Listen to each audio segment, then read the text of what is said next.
इन दिनों देश में चुनाव आयोग और विपक्ष के बीच तनातनी खत्म होने का नाम नहीं ले रही, लेकिन अब विपक्ष मुख्य चुनाव आयुक्त के खिलाफ महाअभियोग प्रस्ताव लाने की तैयारी कर रहा है।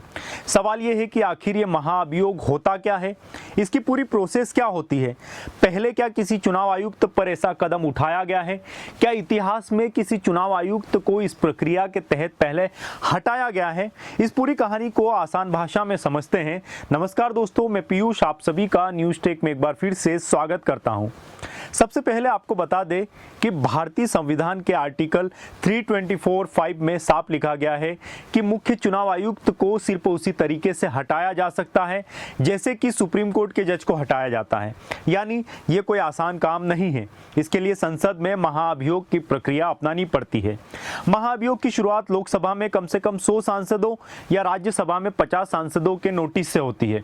सबसे पहले ये नोटिस स्पीकर या चेयरमैन को सौंपा जाता है। इसके बाद जब इस नोटिस को मंजूरी मिल जाती है तो एक जांच कमेटी बनती है। इस कमेटी में सुप्रीम कोर्ट का एक जज, हाई कोर्ट का एक चीफ जस्टिस और एक प्रतिष्ठित न्यायाधीश शामिल होता है। ये जांच समिति जांच करती है कि चुनाव आयुक्त पर लगे आरोप सही है या नहीं। अगर समिति अपनी रिपोर्ट में चुनाव आयुक्त को दोषी ठहराती है तब अगला कदम होता है संसद में मतदान। यहाँ दोनों सदनों में विशेष बहुमत चाहिए होता है, यानी उपस्थित और वोट करने वाले सांसदों के 2/3 और कुल सदस्यता का बहुमत, यानी कि जितने लोग वहां पर शामिल है उसका जो बहुमत आता है। जैसे कि मान ले 100 सांसद वहां पर शामिल है तो कम से कम 51 जो सांसद है वो इस बहुमत के लिए जरूरी होते हैं, उनका मतदान यहाँ पर जरूरी होता है। ये इतना कठिन है कि बिना व्यापक राजनीति सहमति के ये पास होना लगभग नामुमकिन है, खासकर विपक्ष के लिए। अगर दोनों सदन में ये प्रस्ताव पास कर दे तब राष्ट्रपति उस चुनाव आयुक्त को हटाने का आदेश जारी करता है।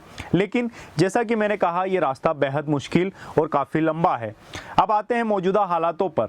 18 अगस्त 2025 तक विपक्ष गठबंधन इंडिया ब्लॉक मुख्य चुनाव आयुक्त ज्ञानेश कुमार के खिलाफ महाअभियोग प्रस्ताव लाने की तैयारी कर रहा है।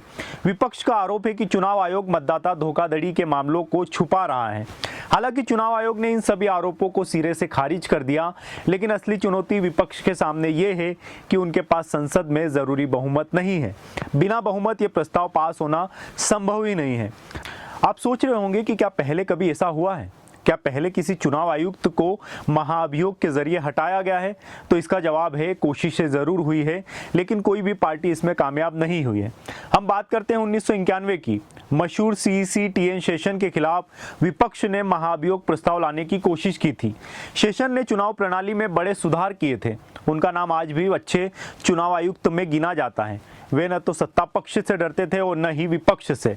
कई नेताओं को यह सख्ती पसंद नहीं आई थी, लेकिन जब समर्थन जुटाने की बारी आई तो विपक्ष पीछे हट गया और जो प्रस्ताव जो है वो पूरी तरह से रद्द हो गया। 1990 में भी ऐसा हुआ। चुनाव आयुक्त SS धनोआ का मामला भी दिलचस्प था। उन्हें सीधे महाअभियोग से नहीं हटाया गया, बल्कि राष्ट्रपति ने चुनाव आयुक्तों की संख्या घटाकर एक ही पद कर दिया। मतलब धनोआ सुप्रीम कोर्ट पहुंचे थे उसके बाद कि ये पद जो है घटाना नहीं चाहा, क्योंकि इन पद के घटाने के बाद एक चुनाव आयुक्त रह गया, जिसके कारण धनोआ की जो कुर्सी है वो चली गई थी। लेकिन अदालत ने कहा कि ये हटाना नहीं है बल्कि पद समाप्त करना है। इसमें पद को हटाया गया था जबकि चुनाव आयुक्त को नहीं। 2009 में चुनाव आयुक्त नवीन चावला पर पक्षपात के आरोप लगाए और राष्ट्रपति ने उन्हें हटाने की सिफारिश की, लेकिन सरकार ने इस सिफारिश को खारिज कर दिया। तो साफ है कि भारतीय लोकतंत्र में चुनाव आयुक्त के खिलाफ महाअभियोग एक बेहद दुर्लभ और कठिन प्रक्रिया है। अब देखना दिलचस्प होगा कि विपक्ष की ये कोशिश सिर्फ राजनीतिक बयानबाजी बनकर रह जाती है या फिर संसद में कोई नया इतिहास बनता है। क्या पहली बार कोई चुनाव आयुक्त जो है वो महाअभियोग के जरिए हटाया जाएगा, ये तो वक्त ही बताएगा। लेकिन इस वीडियो में फिलहाल इतना ही। इस खबर से जुड़ी और भी कोई अपडेट होगी तो आप सभी को वीडियो के माध्यम से जरूर बताया जाएगा। आप सभी से गुजारिश है कि चैनल को सब्सक्राइब जरूर करें, साथ में हमारे साथ बने रहें। आप सभी का धन्यवाद।